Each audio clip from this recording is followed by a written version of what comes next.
How's it going, everybody? Welcome in to another episode of the Mavs Step Back Podcast. I'm your host, Dalton Trigg. I am joined by my co-host, Drew Johnson. You can find both of us on the X app, formerly known as the Bird app, formerly known as Twitter, at Dalton_Trigg, at Coach Drew 33. Guys, it was a crazy Thursday. Not only did we have the NBA trade deadline and the Mavs just per usual, Nico Harrison. I saw somebody on Twitter post something yesterday that said his nickname is Nico Pull the Trigger Harrison because he just had he's very aggressive with this kind of stuff, and we've seen it every single year at the trade deadline with him as the general manager. He makes a big splash every single time. So next year around this time, we will expect nothing less because that's what's happened for the first 3 seasons with him as general manager. So we'll get into all that. Very exciting stuff. PJ Washington, Daniel Gafford.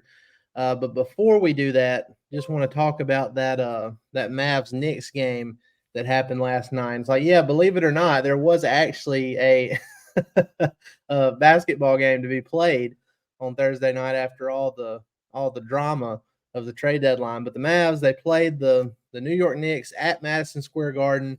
They had a really good performance from Luka, 39 points, 8 rebounds, 11 assists. He had 4 steals and a block. He was locked in defensively. He had a crazy wraparound pass, Yep. no wraparound pass between like 3 defenders to get the ball to Dwight Powell for an easy layup. Just insane stuff. Josh Green, he was playing like a man that was free from trade rumors and glad to be back, or glad to not be going anywhere. I guess he had Mhm. several good plays in transition, including a thunderous tomahawk dunk that had the MSG crowd just going like ooh ah. Yep. So he was great. He had 15 points, 6 rebounds, 3 assists. Kyrie, it really wasn't his great. It wasn't his best game. I mean, he only shot 7 of 17, had 16 points, but he did have 5 rebounds, 6 assists, and he was a plus 12 on the night. So good stuff from him. Derek Jones Jr., who has been in a major slump lately, broke out of that. He had 18 points and 5 rebounds. So overall, it was a really good team effort. Tim Hardaway Jr. against his former team. It seems like he always lights up the Knicks when he plays them again. He had 19 points off the bench, and he was a plus 11. When he's hitting his threes, that's usually what happens. He was 5 of 10 Mhm. on it. So overall, really good game. The Knicks were down several key players, including Jalen Brunson and Julius Randle, who kills the Mavs. Julius Randle just destroys the Mavs every time he plays them. But the Mavs were also down Derek Lively. So, it was a game the Mavs should have won. They did win, and now they're 29-23 on the year, and they've won 3 consecutive games with the All-Star break approaching, which will be incredible because they'll have a chance to finally get completely healthy. You have a chance to maybe squeeze in a few practices with the new guys Mhm. and try and develop that chemistry as fast as you can, which I think will be seamless based on their skill sets. But it's a good time for the Mavs right now. It seems like everything is trending up. But before we get into the trade deadline stuff, DJ, what do you think about that Knicks game specifically? I mean, yeah, the Knicks were dilapidated, but like you said, we were missing some pretty key pieces as well. And give the Knicks credit, specifically Dante DiVincenzo. Holy hell, man. Dude was Flamethrower. freaking scorching. And he can do that. He has the capability to do that. I mean, he's been doing that since he was a high schooler in Delaware. So, I mean, overall, I mean, you can't discount a win at this point. Any win's a good win, as far as I'm concerned, especially right before the trade deadline. Maybe not the trade deadline, the All-Star break. It was after the trade deadline. Um, you're gonna have to edit that out, but Yeah. uh, but anyway, any win's a good win, and hopefully we can go in to the All-Star break with some momentum, and hopefully we can get everybody healthy. Hopefully, like you said, we can kind of gel everybody, all the new people together.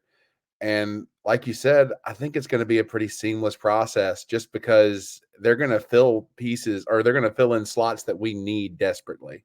Yeah. I'll be curious to see what we do with that final roster spot. I hope it's Dinwiddie. I think. Look, it's funny you say that, and we'll kind of we'll swing back to the actual trade moves that happened here in a little bit. But the Dinwiddie stuff is interesting because the Mavs trade, and we'll go ahead and get into it anyway. So the Mavs, the first trade news that broke was that they were trading Rashawn Holmes and draft compensation to the Washington Wizards for Daniel Gafford, which is amazing. Now, it was scary at first because like 3 or 4 hours passed where we didn't know what said draft compensation was. Mm-hmm. It was kind of scary there for a little bit, but apparently if I'm doing this right, if I'm reading all this right, apparently we traded a pick swap to OKC for their 2024 first round pick. And then that's the pick that was conveyed or sent over to Washington for Gafford. Okay. And then the second trade that happened was we sent Seth Curry, Grant Williams, and a lightly protected 2027 first round pick. I think it's top 3 maybe Top protected. 2. I read top 2. Yeah, top 2 protected. So we sent Seth Curry, Grant Williams, and a top 2 protected pick to the Charlotte Hornets for PJ Washington. And so since we send out 3 players and we only brought back 2, opens up a roster spot.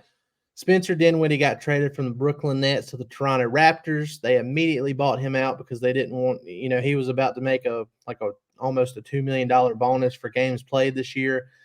They knew he wasn't part of the plan, so they just went ahead and gave him his buyout. And then all of a sudden last night at Madison Square Garden, you see Dinwiddie sitting behind the Mavs bench. And then, in timeouts, in between timeouts and everything, he's talking to Mark Cuban. And then you take into consideration that Dinwiddie played his best basketball of his career when he was in Dallas, shot nearly 47% from the field, a little over 40% from 3 during his time here. And then when he was a part of the 3-guard rotation with Luka and Jalen Brunson, they went to the Western Conference Finals. So it's even more enticing for him to come back now because you could have the 3-headed guard monster of Luka, Kyrie, Dinwiddie, and then you also have serviceable bigs that you didn't have during that Western Conference Finals run. You've got Derek Lively, you've got Daniel Gafford, PJ Washington. Even Maxi Kleba here lately has looked healthy for the first time in like 2 years. Like, he's playing amazing defense.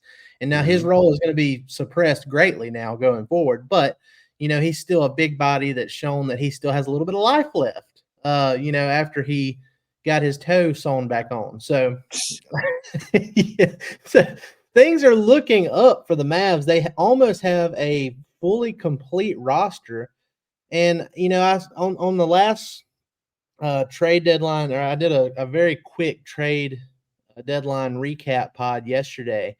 And one of the guys that left a comment on that YouTube video was like, well, do we not think that Dante Exum can be the third ball handler instead of Dinwiddie? And I mean, he can, but he can't create his own shot like Dinwiddie can. And, I think if you can add a guy like Dinwiddie to the bench to run things and you let Exum do what he does best, which is guard on the perimeter, and, focus all of his energy on that and then just have spot up threes or whatever on the offensive end, I think that will be, best suited for the bench unit going forward if it happens. So we'll see how it goes. All signs point to, Dinwiddie having a second stint with the Mavs, but I wouldn't count out the Los Angeles Lakers either, just because, Dinwiddie's from LA. He's got family in LA. Obviously, the Lakers even though I think it's overblown. They obviously have a natural attraction to certain players. So, and you can't ever discount LeBron trying to recruit guys either. So, I think the Lakers are real competition there to potentially sign him, but we'll see how it goes. I think there's a good chance that Dinwiddie ends up in Dallas. My thing is this: whose bench was he behind last night, baby? Who was he talking to last night with the shameless tampering? The Yeah. shameless tampering. Just no regard for it. I love it. I It's love it. so Look, good. it's funny too because I don't know how tampering works. I mean, it's free agency. It's the Yeah. same thing as free agency, but I don't know how that works because you have a certain period of time where you can't talk to guys. I don't know how that works in season, but it was hilarious regardless. We're Like, going to call it tampering just because it's funny. yeah, and then look, the company. So Spencer in his last run with the Mavs, he was known as the smoothie guy. He always got smoothies from this local place in Dallas and brought them on the team plane, got everybody smoothies. Well, that company quote or tagged Dinwiddie in a tweet and was like, "Hey, if you come back, you have free smoothies for life." Hell yeah. so, Smoothie King, baby. so he's got some extra incentive there if he wants some free smoothies, as well as having a good fit and a more talented roster than what the Lakers currently have, in my opinion. Mm-hmm. So, good times right now. I mean, everything. Obviously, the Mavs have to go out there, and the on-court results have to materialize for you to truly deem it a success. But on paper, given the players the Mavs gave up versus the two that they brought in, it just seems like a huge win for the Mavs and Nico Harrison, especially after things looked so grim there for a while. The Mavs had lost like 7 of 10 games. The injuries just kept piling up. Grant Williams, after having expectations of him being the starting four, signing him to that 4-year, I think it was $56 million deal over the summer, or 53 maybe. I think that's right. But it just didn't work out. It didn't work out. He was too small for what they needed at that position, despite him having, good defensive prowess. But it didn't work out. His offense wasn't there. He just wasn't a great fit. We've heard that he wasn't really – it's not that he caused locker room issues. I think it was just the fact that it was just like a personality thing. I don't think it – I think Grant's kind of like he's almost – I feel like he could be the guy that's like goofy to an extreme, to a point where it's like it might eventually rub people the wrong way or something. So it's not like he was, in there causing issues about not starting and all that stuff. It's just, I think it was just all personality related. So that's out of the way. You start anew. I mean, you tried something, it didn't work out. It is what it is. Grant's a great guy, and we'll wish him the best in Charlotte. Even though, like we've mentioned before, Charlotte's kind of like the frat house of the NBA. So And honestly, man, I can't get over the fact, this is going to sound terrible. And like you said, Grant's a great guy. I can't believe Charlotte actually bit. I cannot believe they did this trade. I can't believe it. Yeah. Yeah. I mean, especially, and look, I know people don't, leading up to this deadline, one of my selling points for the Mavs was, let's say, okay, you basically only have one first round pick you can trade, right? But my selling point for that was it's a 2027 first. So if you're an opposing team and you think there's a chance Luka could potentially leave in 2026, you look at that 27 pick and it's like, oh, well, yeah, maybe we'd be interested in that. But if Luka leaves and that pick is top 2 protected, the Mavs are 110% going to tank the shit out of that season. exactly. I can't believe they agreed to have it top 2 protected. That's my thing. It would have to be unprotected for me to agree to that. Like I don't think people realize, oh man, it's only top 2 protected. No. And where are the Hornets going to be at that point in time too? That's what we have to think about here. Yeah, and that's another thing too that I forgot to mention. The Mavs received 2 second-round picks from the Hornets, Mm-hmm. and the Hornets are awful. So, Yeah. those 2 picks are probably gonna be in the 30s. Yeah. So, I mean, that's not terrible. You have a protected lottery pick. Chances are, if Luka stays, it's not going to be a great first round pick that Charlotte receives. But even if he did leave, there's a good chance you keep the pick, Mm-hmm. and then you get 2 high quality second rounders, in my opinion. But anyway, just the players specifically now. Daniel Gafford, DJ, we have been yearning for this. We have been wanting this for the Mavs for years. Years. Begging. Even when the Mavs had Tyson Chandler, the backup center depth wasn't great because we had Brendan Haywood. Yep. And I mean, he was solid, but he He couldn't was really hold old. on. He fumbled the ball around and everything. He was It was ancient. He was a dinosaur at that point.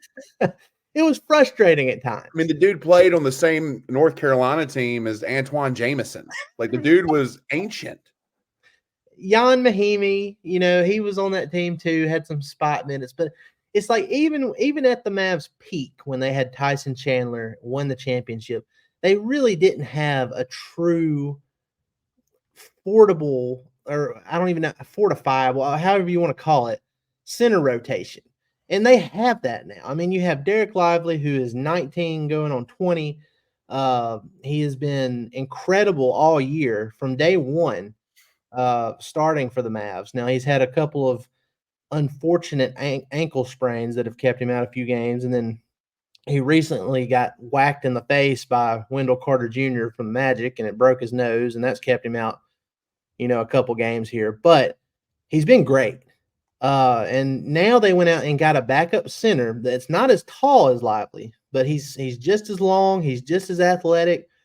In 26 minutes per game, he's averaging 2.2 blocks per game, 8 rebounds per game. This guy is almost like a carbon copy of Derek Lively, aside from not being 7'1". Yeah. So He's not as 6'10". skilled either. Let's be honest. He's not as Yeah, skilled. Overall, he's not skilled, but just like from an athletic standpoint and the rebounding and everything, all of that is very similar. He does tall, athletic person shit, which is something that we need. I mean, that's what really, as skilled as Lively is, he's made his biggest impact on us doing tall, athletic person shit. So that's what Gafford's going to bring to the table too. So whenever we sub or if we have an injury or something, we don't really, I mean, we will miss Lively, but it's not going to be anywhere near what it was pre-Gafford. Like, we're not going to have to throw Powell in there and just cringe for 48 minutes. Yeah, I made the joke last night, and I hope I didn't jinx it, but, I was like, I hope Powell enjoys these extended minutes against New York tonight, because that's it. It's over with now. He's not going to get very many minutes going forward. He is Dwight Powell, great guy. He is going to be a good cheerleader going forward now, unless there's the T-Rex is finally extinct. It's over with. So Daniel Gafford obviously going to help out a bunch. Him and Lively, what I like is they've played a similar amount of minutes per game. So, neither one of them is going to be overburdened. You can play each of them 24 minutes a game if you want to, and it'll be fine. You'll keep them. That'll probably keep them from getting hurt too. So, that is amazing. The Mavs center position is set. And then, they needed the starting 4, and you got that with PJ Washington. Now, tall wise, he's 6'7", 6'8", but he's long. Plays bigger. He long. Plays way bigger than that. He plays way bigger than that. Again, he's skilled. He's athletic. He can guard multiple positions because of that athleticism and length. If you have to absolutely go small, which makes me cringe because we've been doing that for the last forever. He can play small ball 5. Yeah, but he can be a really good small ball 5. Honestly, man, just in general, the pieces are here now. Like, we have a fairly complete roster. If we bring in Dinwiddie, it's set. Like, we're set. Now the pressure is on Jason Kidd. At Absolutely. what point do we hold him accountable now? Like, it'll be really interesting to see what he does going forward, because now there are no more excuses. Now you have size. Now you have depth. You have shooting. You have everything you need to win. What's stopping you? Yep. Yeah, I think that was said perfectly. There are no more excuses. Nope. In so many of these press conferences this year, especially after some of these deflating losses where the Mavs have just gotten their tails kicked in some of these blowouts, he's harped on it in the media about how small the Mavs are and how they have to play this way because they've just been small. There's no excuse for it anymore. Not anymore. So I think you're right. I think we're gonna really see, what Jason Kidd can do in these last. I think there's 31 games left in this regular season, and then into the postseason. And if he doesn't, if he underperforms with this roster he has now, I think you really have to consider making a coaching change going into the offseason. Yep. And starting new with this batch of guys and see how it goes. So we'll see. We'll see. When Kidd had a bunch of really good wing defenders or a couple of really good wing defenders and had Dinwiddie, Luka, and Brunson in 2022, they went to the Western Conference Finals. So, I mean, and he was actually coaching them well on the defensive end during that run too. So we'll see if he can replicate that with this roster here. And again, like you said, assuming Dinwiddie does sign with the Mavs, and I think he would be smart to do so based on fit and how the rest of this roster is constructed, he really could be that final piece that kind of puts the Mavs over the top. So we'll see. Look, I've seen a lot of people kind of second guessing the PJ Washington stuff just because he's shooting 32.4% from three this season. Y'all, I don't care what you say. I don't care if Washington is shooting I think it's 6% lower from three than Grant Williams was this year. He's a better player than Grant Williams. He does so much more. He's more versatile. He has more potential because of his physical attributes. He is a career 36% three-point shooter. He was just not having a good year in Charlotte. He was kind of checked out. And honestly, if I was playing in Charlotte, I would be checked out by this point too. Yep. They're not going anywhere. In the offseason, this was the guy that we kind of pushed for. We were hoping that this is the guy they would sign and trade. We thought Grant Williams would be a good option too, but we preferred PJ Washington, and it just didn't, it just didn't materialize. So here we are several months later, and PJ Washington is a Dallas Maverick. He averages, or this season, he's averaging 13.6 points, 5.3 rebounds, 2.2 assists, almost 45% from the field, and 32.4% from three. And again, playing alongside Luka and Kyrie, I saw somebody tweet this last night. But the Mavs have guard play that PJ Washington has never seen before. Yeah. This is something that's completely new to him. And honestly, it's new to Daniel Gafford too. Now there was a moment in time where Spencer Dinwiddie and Daniel Gafford played together on the Wizards, and they had some pretty good a good two-man game going there. I posted some clips of that on my Twitter page last night. So he's that's about the extent of what Gafford has played with. Dinwiddie when he was a much higher option on the totem pole there in Washington. So both of these guys playing alongside Luka and Kyrie, it's going to be incredible to see.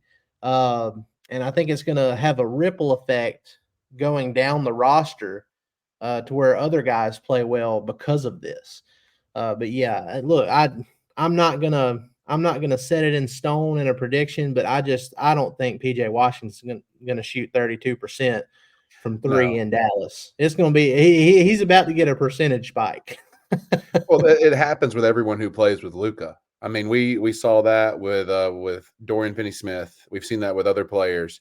And Tim Hardaway Jr. Look at his numbers before he came to Dallas. Exactly. Luka just makes people better around him. And so, you can expect at least a slight improvement. I think think. so. Yeah. And what's great about all this is like these two guys are right in Luka's timeline. They're both 25 years old. Luka is 24. He's about to turn 25 himself. This is a core now that you can grow with Luka going forward and continue to build chemistry and get better. Like this is now Kyrie, he's 31, and we're not sure, where that situation goes after the 2 seasons after this, but other than that, it's set. You've got your 4 foundational pieces, in Luka, PJ Washington, Derek Lively, and then you have Gafford as your backup center. Really 5 if you consider Josh Green, because they just signed him to a 3-year extension, and he's been playing amazing. So it's really exciting times for the Mavs, and the potential of what this could be is great. It makes you feel good. It's a lot better than how we were feeling a week or so ago when they were losing, when they had lost, 7 out of 10 games, and seems like every time you turn around, Luka's spraining his ankle, or Derek Lively's getting his nose broke, Kyrie's out with a thumb sprain, all this other stuff. Now things have changed, and I don't want to set expectations too high for this first game, where Washington and Gafford we'll see how the physical stuff goes today, but they could be available against OKC tomorrow, and that's a 2 p.m. tip-off time. I'm not going to set the expectations too high, but if they look as good as I think they will, if it's as seamless of a transition as I think it will be, I think we could really it's a good place to start. It's a good measuring stick to see how this newly constructed roster fares against one of the top teams in the West, in the OKC Thunder. It'll be because the Thunder have been lights out this season. They're incredible. Shea Gilgeous-Alexander, he's an MVP candidate. Chet Holmgren has lived up to the hype after missing what should have been his rookie season last year.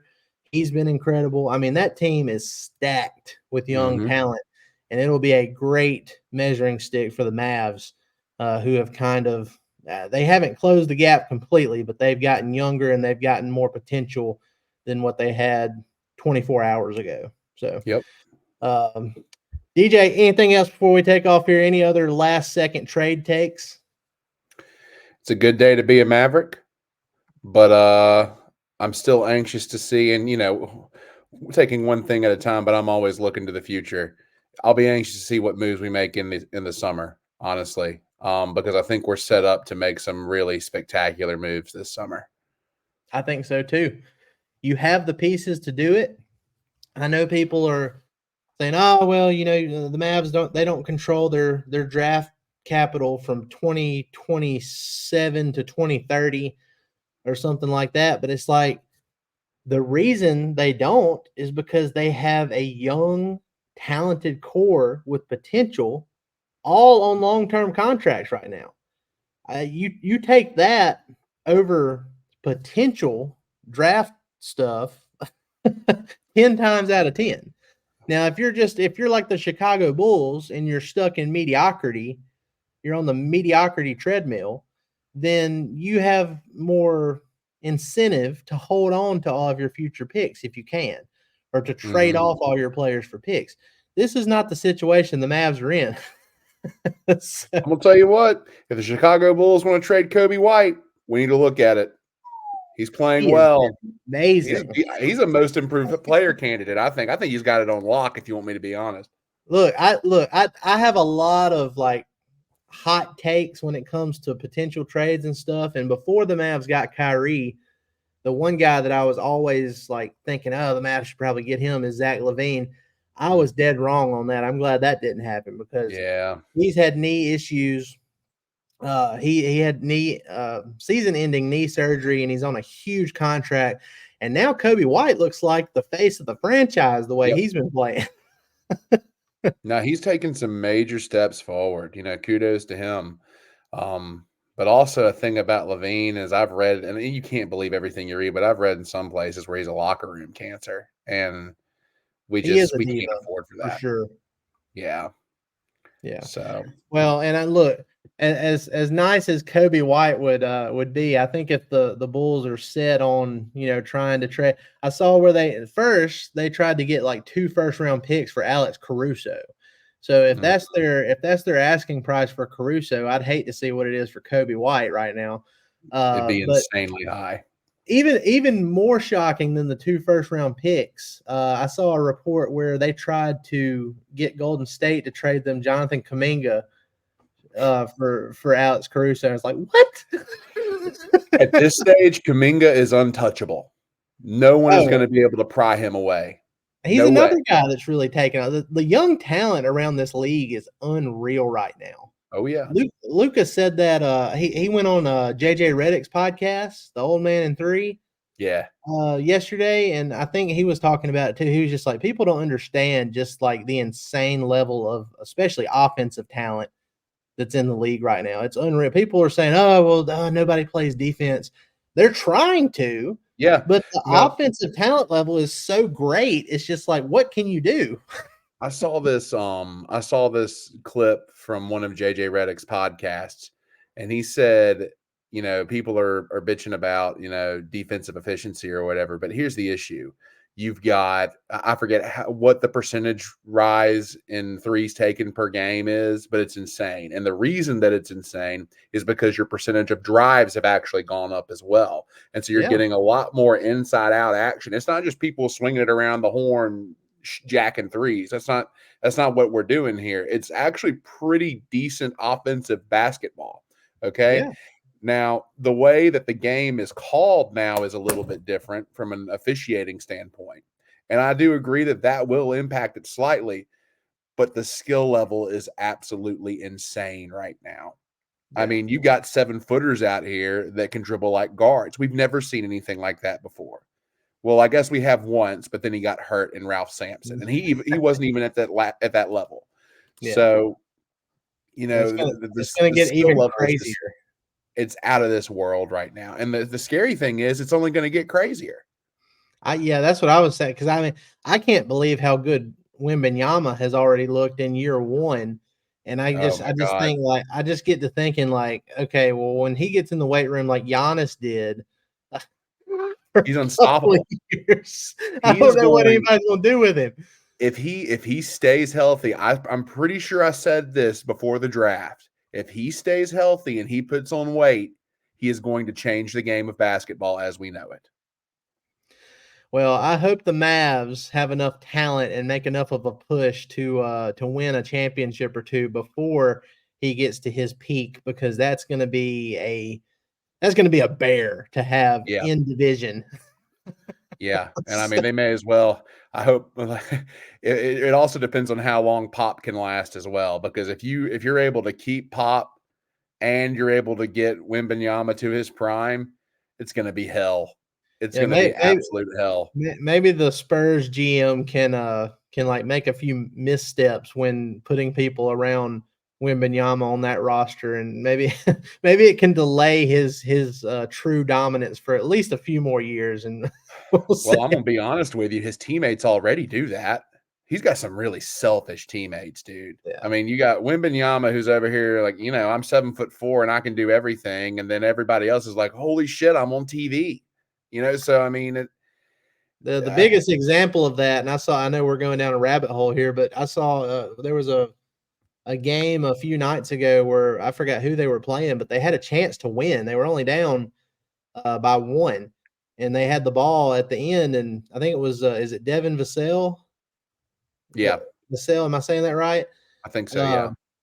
Um, but he had the ball at the top of the key, and Wembanyama was rolling to the basket. He was wide open, like he could have just lobbed it up, and they win the game easy. The easiest lay-in you would have or dunk you would have ever seen, and he ended up shooting the three from the top, and it clanked, and they lost. And I was Selfish. like, Selfish. Just but hey, selfish. as a Dallas Mavericks enthusiast, keep doing that, Spurs. We enjoy that. I know, but as a basketball enthusiast, it pisses me off. It was very annoying. You could see when Wembanyama was very upset with how that happened too. But Like if Yeah. I'm Pop, I'm demanding that you trade the whole damn team besides Wembanyama because this isn't happening. To put into context how good he's been this year, I feel like if the Spurs even had like a decent record, he might have a chance to win Defensive Player of the Year. Mm-hmm. But I don't think he's going to win that with just how awful the Spurs have been record wise this year. But him individually has been incredible. You know, it's like that meme where you see the Ferrari under the garage of the really crappy carport. Yeah, It's like the rundown, the abandoned house or whatever. That's the Spurs. That's the Spurs and Wembanyama right now. yep. Well, guys, look, we appreciate y'all coming in and listening to us talk about the Mavs and their win over the Knicks and the trade deadline moves, and hopefully, we're hoping there's an announcement about Spencer Dinwiddie. He clears waivers Saturday afternoon, or sometime around 4 or 5, I think, Saturday afternoon. So we will be on alert for that and see how it goes. He has a lot of reasons to sign with the Mavs. My personal opinion, and I know I'm kind of biased, but I feel like he has more reasons to sign with the Mavs over the Lakers. But we'll see what he ends up deciding. We'll see if Mark Cuban, took him to a good breakfast spot this morning and continued his tampering. Hell yeah. Tamper the hell out of him, Mark. We need it. Guys, appreciate it. Y'all be sure to go like, rate, and subscribe on all your favorite podcast platforms. Hit that subscribe button on our YouTube channel. Leave us likes and comments. We want to hear from you. We want to hear your opinions on what the Mavs did at the trade deadline and the potential of signing Spencer Dinwiddie and all that other stuff. So if you have a take, leave it in the comments, and we'd love to hear from you guys. Appreciate it, y'all. Y'all have a good weekend. We'll see you next time. Thanks, guys.